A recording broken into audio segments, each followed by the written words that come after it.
begin this step of oxidation. So after this point onwards, after the step 5, when we created this molecule of glyceraldehyde, all the steps and all the reactions that happen twice for each molecule, right? They happen twice for each molecule of glyceraldehyde 3-phosphate. All right. So once we've created glyceraldehyde 3-phosphate and we have two molecules of it actually, we're going to make every step 2 times, right? So everything happens twice now from now onwards. Okay. So first of all, we have our step 6 oxidation. This is the only step at which oxidation is happening. So what is happening? We're taking glyceraldehyde 3-phosphate and we're converting it into 1,3-bis phosphoglycerate. Let me repeat that again. So we're taking the glyceraldehyde 3-phosphate, right? This glyceraldehyde 3-phosphate needs an NADP plus, right? And with this NAD plus, it's not mentioned here, but you also need one inorganic phosphate. So we take this NAD plus and we take one inorganic phosphate and we take this glyceraldehyde 3-phosphate and we convert it into 1,3-bis phosphoglycerate. So here they're saying 2 NADH are produced. Actually, one NADH is produced, but actually this reaction is happening twice.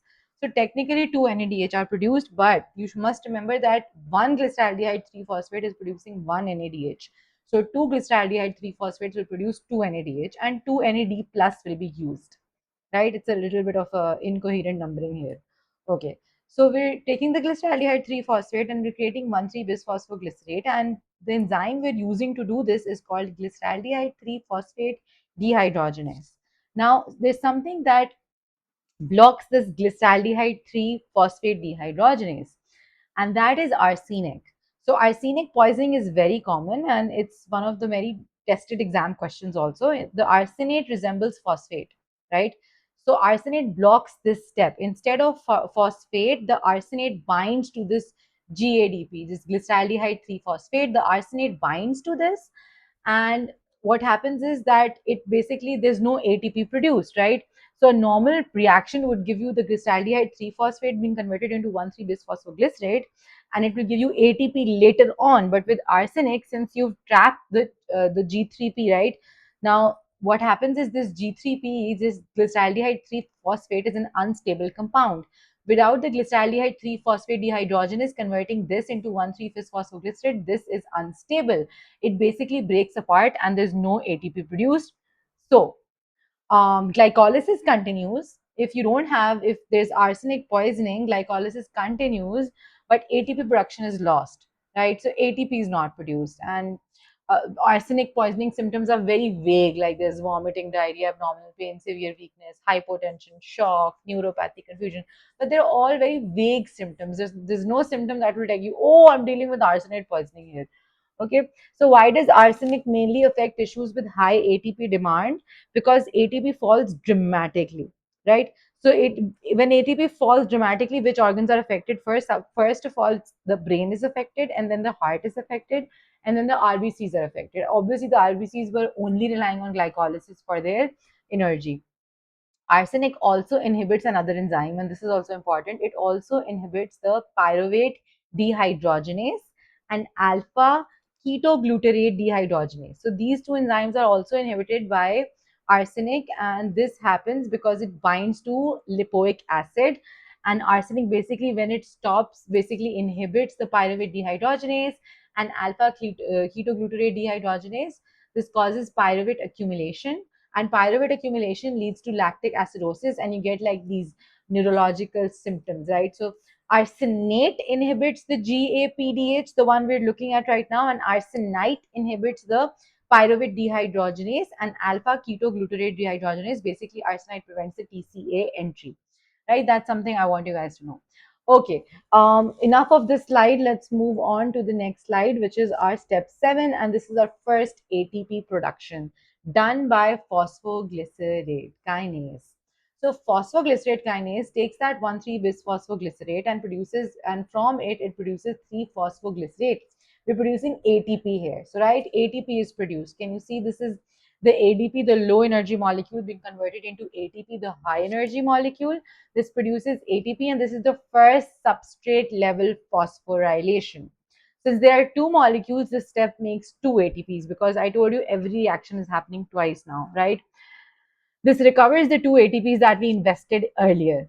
right? So phosphoglycerate kinase takes the 1,3 bis phosphoglycerate and converts it into 3-phosphoglycerate.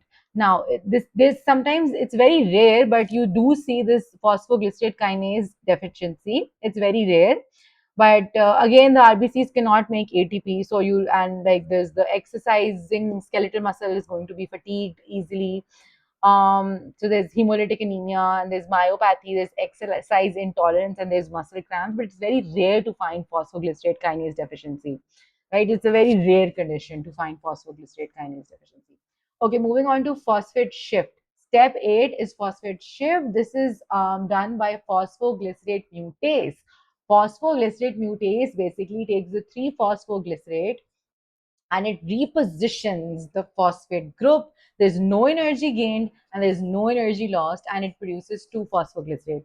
So phosphoglycerate mutase is like this, just someone who comes and takes the dupatta off from one arm and puts it on the other arm. That's it. It simply moves the phosphate. There's no ATP produced, there's no NADH produced, but clinically it's a very, very rare deficiency, that there's a deficiency of phosphoglycerate mutase, and this can produce obviously muscle weakness and exercise intolerance.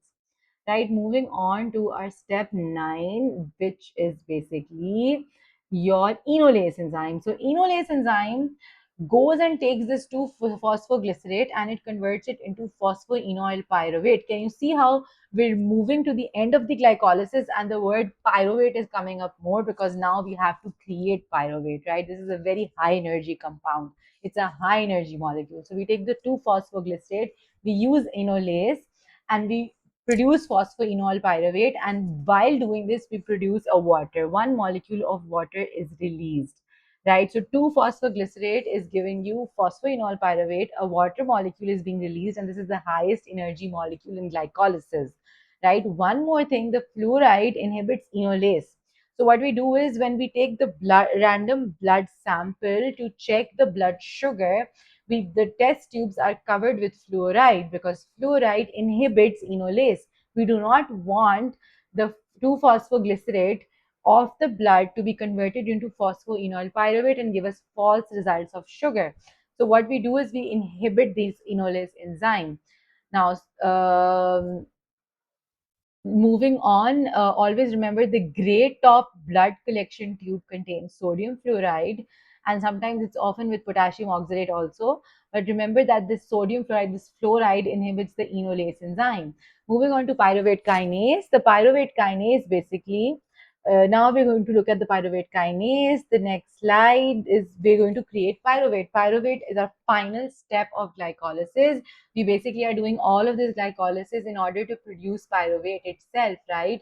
So the phosphoenol pyruvate will now be converted to pyruvate. This is a very irreversible step, and it's done by pyruvate kinase, right? It produces one more ATP, right? So can you see how an ADP is being converted into ATP? So ATP is produced here, right? And this is another substrate level phosphorylation. Since two molecules of phosphoenol pyruvate exists, because you were starting off with the 2-glyceraldehyde 3-phosphates, 2 ATP are produced here. So this is the second step of substrate level phosphorylation. We're producing 2 ATPs here. By the way, it's activated by fructose 1,6 bisphosphate. This is also called feed forward activation, which basically means early glycolysis tells the last enzyme more substrate is coming, right? This is a feed forward reaction. This step is inhibited by ATP. So if there's a lot of ATP, it's a high energy state, automatically the step is going to be inhibited. If there's alanine and glucagon, then this step is also going to be inhibited. Now, glucagon also decreases pyruvate kinase activity by phosphorylation during fasting, reducing glycolysis in hepatocytes, right? So glucagon helps to preserve the glucose during fasting, right? In hepatocytes. Now, sometimes you get a pyruvate kinase deficiency. This is the most common glycolytic enzyme deficiency. So if there's one enzyme deficiency that you must know is in glycolysis, that's your pyruvate kinase, right? And what will happen? Of course, if there's no pyruvate kinase, the ATP in RBCs will fall. The sodium potassium ATPase pump in the RBCs will fail. There will be a rigid RBC membrane, and there will be splenic destruction of these rigid cells of RBCs, and that will lead to extravascular hemolysis.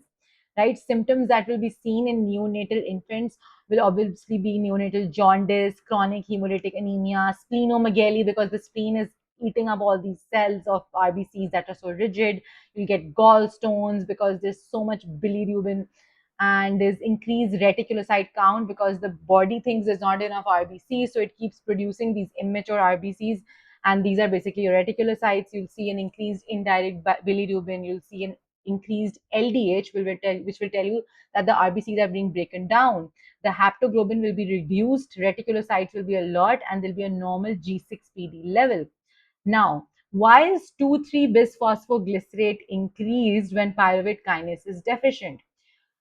Glycolytic intermediates accumulate upstream. So upstream, you will have increased 2,3-bisphosphoglycerate, and this is known as this is done by the Rappaport lubric shunt. So there's this shunt. Basically, what it does is hemoglobin. This causes basically the hemoglobin. This hemoglobin has a lower oxygen affinity, right? So it goes to a right shift, and it leads to better oxygen delivery.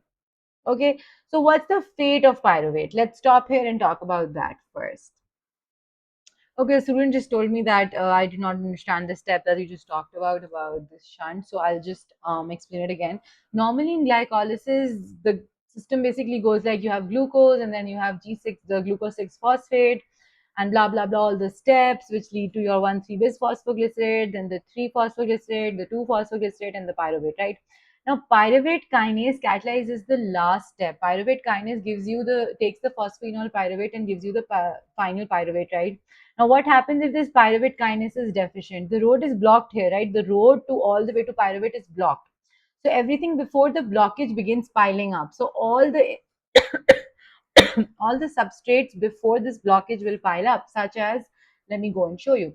So you will have a lot of phosphoenol pyruvate, then you'll have a lot of 2-phosphoglycerate, you'll have a lot of 3-phosphoglycerate, you'll have a lot of 1,3-bisphosphoglycerate, you'll also have a lot of 3-phosphoglycerate. So everything before that piles up. And when this 1,3-bisphosphoglycerate piles up, this first step before the ATP is produced, when this 1,3-bisphosphoglycerate piles up, what happens is RBCs, the red blood cells have a special pathway, and red blood cells have something no other significantly cell has, and no other significantly cells use. Instead of going directly from the 1,3-bisphosphoglycerate to the 3-phosphoglycerate, which is our normal step in glycolysis. So in glycolysis, normally you take this 1,3-bisphosphoglycerate and you convert it into 3-phosphoglycerate. Now, some of the cells, especially the RBCs, some of it can take a ride, uh, ride on the how do you say, like, this is the main road and this is the side street, right? So you take this another route, you take this side road, right? And this is called the Rappaport-Luberg shunt. What is it called? The Rappaport-Luberg shunt.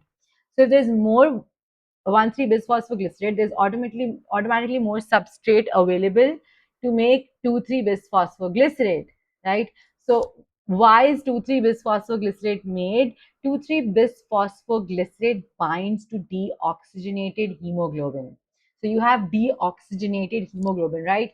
And this 2,3-bisphosphoglycerate basically binds to it. It does not bind oxygen.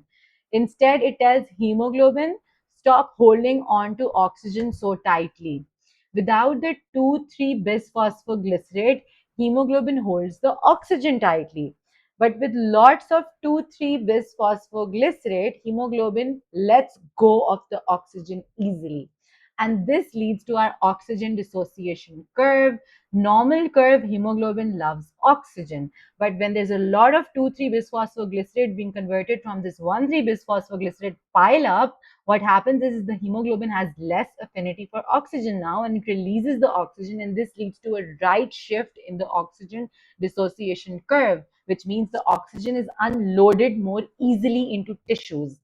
Why is this useful in pyruvate kinase deficiency? Because remember, pyruvate kinase deficiency causes a reduced in ATPs, which leads to rigid RBCs, which leads to the spleen eating them, which leads to hemolytic anemia. There's less oxygen in the blood. If less oxygen is being carried, the body tries to compensate. One compensation is by increasing the 2,3-bisphosphoglycerate. The remaining hemoglobin unloads oxygen more efficiently, and the tissues receive more oxygen despite the anemia. So even though there are fewer RBCs, each hemoglobin molecule is better at delivering its oxygen, right? So I took like these 5 minutes to explain this properly because the students said they did not understand what I said. So can we move on to when we were not talking about the pyruvate kinase deficiency? Okay, so what's the pyruvate's fate? Now the pyruvate has to go and create acetyl CoA by using the pyruvate dehydrogenase step, and that acetyl CoA will go either into the TCA cycle or the pyruvate will go in the lactate cycle, right? And now the TCA cycle will then be moved on to the electron transport chain. I'm going to make a lot of ATP per glucose over there. We're going to see that. So for aerobic steps, it's going to go into the pyruvate dehydrogenase TCA cycle. And for the anaerobic cycle, what is going to happen? Without oxygen, it goes into the lactate pathway. And lactic dehydrogenase basically creates NAD plus and allows the glycolysis to continue in the absence of oxygen.